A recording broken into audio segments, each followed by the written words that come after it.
Children of Morta is a rogue-lite dungeon crawler RPG that was released on September 3rd for the PC and will be released in October for PlayStation, Xbox, and Switch.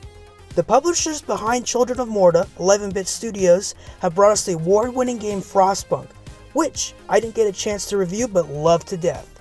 But you can't judge a game by a publisher, and it's really the developer that does all the work. And when you look at the devs of Children of Morta, nothing really sticks out. But don't let that discourage you, because developer Dead Mage is delivering something great, if albeit a little flawed. First thing I noticed when I started the game is how amazing the pixel art is. From the small subtle animations to show you're not playing an NES game with a static background, to the gorgeous environments, it's clear a lot of work was put into this game. Besides the graphics, another core pillar that this game stands on is the story. The story consists of a family known as the Bergsons, a family made up of a ragtag team of heroes that are fending off an ancient evil from a far-off mountain. Without spoiling anything, the story does get interesting, but when you first start the game, you might be put off a little at the bland characters. Over time this does change, however, as each character is slowly fleshed out as you play the game. The characters themselves aren't voice acted but instead narrated. This narrator is goddamn amazing, and I always love when he voices something. The old seer's bones felt the weight of their age as she climbed. In terms of the overall sound design and music of the game, it's definitely cinematic and sometimes a cut above even AAA titles. But enough of that, let's get to the real meat of this review, the gameplay. So as I said earlier, the story involves a family that fights off evil located in a far-off mountain. In the game, you actually play as almost every member of the Bergson family. Each family member is essentially a different class with their own gameplay dynamics. This is where the heart of the game is, as it's more about trying out the different characters and playing the game's levels at times. You start off by playing as the dad of the family, John. John's your standard tanky knight character akin to a Dark Souls knight. He has a far-reaching longsword slash and an AoE attack that shoots lightning out of his sword like he's He-Man. The problem with John is his dodge roll has a slow cooldown and he can only dodge roll once. To make up for this, you're given a shield that you can use pretty frequently. Of course, the other downside is you need to get the timing right with the shield, and with so many enemies on screen it can be troublesome. To change things up, the game lets you play as John's daughter, Linda. Linda at first seems to be your standard archer character, as she can shoot enemies from a distance with her mighty bow. Her problem is she does way less damage than her dad, requiring you to always retreat when swarmed in fights. Remember how in Doom it's always fun to run towards the enemy and be the danger, rather than the other way around?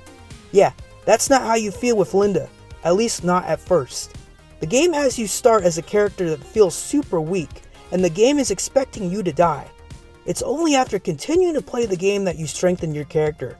But more on that later. When you're not fighting in a roguelike dungeon setting, you'll be back at your family's mansion. At the mansion, you can check up on your favorite family members. The family that you interact with kind of reminds me of a dark fantasy twist of the Addams Family. You have your kooky Uncle Ben, who's in charge of your weapon and armor upgrades, your mystical Grandma Margaret, who gives you temporary buffs and increased drop rates of gold in the dungeon, and then you have the youngest daughter Lucy, who kind of reminds me of Wednesday. When you're at your mansion, your family does cool things like give you tips about the dungeons you're in. During these sections of the game almost feels akin to Red Dead Redemption 2's camp. Checking in on your camp in Red Dead and your family here are almost one and the same, as there's always mini events going on and new gossip to listen into. Developer Dead Mage has accomplished a lot, considering that they're just an indie developer and not a AAA studio like Rockstar. Unfortunately, this game is not fault-free. Did you want to play as another one of the family members? Too bad. You're stuck with John and Linda till the game gives you your next person, the assassin Kevin.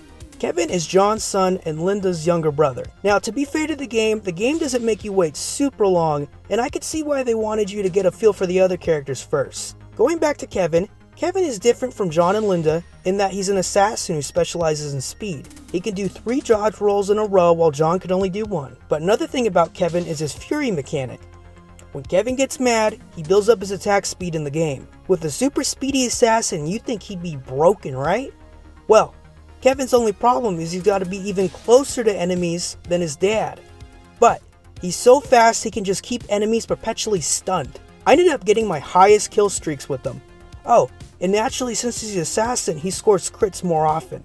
Now, moving on completely from the family, I won't spoil the other members for you here, let's discuss the level design and feel of the overall game. The levels are randomly generated each playthrough. At first I thought the RNG was kinda shallow, as I kept running into the same enemies and environments. Then, the game pulled its trump card on me. The game introduces mini RNG quests and stories. One run I found a wolf pup who had his mother sacrifice herself to save him. Another run had me run into a room that had me play Pong to score loot. Now this is how you fucking do RNG! I honestly would play a run not knowing what the hell to expect next. Love had motivated this mother to lay down her life for her cub. Besides the RNG, the interactivity of the environment is good too. The levels have different traps, such as a gravity trap where you can get sucked in, and a poison trap where if you shoot it, it emits poison that damages enemies. Of course, these traps give certain advantages to certain characters. For example, Linda is good in the caverns because if you can time your shots right, you can shoot the traps and score a ton of kills on enemies. And if you kill enough enemies, you can score a kill streak that nets you a ton of more loot. In terms of the general enemy design of the game has enough varied enemies. Without spoiling them all, you have your standard rush enemies like the bats and the grasshoppers. Then you have these spiders who spawn even more spiders that can kind of be annoying. Then, the game has powered up enemies that appear sometimes that replace your standard enemy. I've never been a fan of these guys, as they're just tanky, and they don't mesh well with the game where your whole focus is to get as many kills as possible. You can't get as many kills as possible if you can't kill the guy. Luckily, if you do suck at the game like I do, you're not doomed. Every enemy drops gold that you can use to power up your family. That's right, I said family. This game introduces a family system where you level up your entire family at once. You can still level up individual characters and unlock different skills in their skill trees, but the family system makes it so you can hop on different family members and not worry about being forced to stick to one family member or another. At least ideally, that's how the system should work. Unfortunately, this game is tough if you play solo. Notice how I didn't mention this game has multiplayer till now. Yeah, the thing is if you play this game with a friend, you're going to have a much easier time getting through the dungeons. And if you don't have a friend, you're going to have to struggle at it alone and deal with a bigger grind. I don't like forced grinds, and this game definitely has that. Your only saving grace is the other RNG mechanic that's at work in the game. Item drops. When an item drops in the game, you can gather as many of those as you want. Not all the drops are equal, as some heal you randomly, while some even res you. Obviously, getting lucky with the RNG will be a big contributor to your success in the dungeons, but if you can get the right items, then the dungeons will become a lot of fun. One of my favorite drops was this item that let you spawn a totem pole that shoots fireballs at enemies. So, where does this game stand with the rest? Well, I would love to give this game a 9 out of 10, but a couple of things are holding me back. While I love the game's enemies, what I don't like is how many enemies the game throws at me. The game has so many enemies on the screen, it's hard to keep track of everything. An arrow hitting me from the far side of the screen feels cheap. Aren't humans only able to keep track of a small number of things anyway? This academic journal from Dr. George A. Alvarez from the University of Berkeley says that at most humans can only track 4 moving objects. I count at least 7 here. Speaking of enemy spam, the dad character could be tough to use against multiple enemies. His AoE is good, but he's too slow to be fast enough to stop all the enemies coming towards him, and you end up taking a lot of cheap shots. In short, this game is hard. Really hard. And unless you're willing to deal with the grind or have a friend to help you, you always are going to be held back.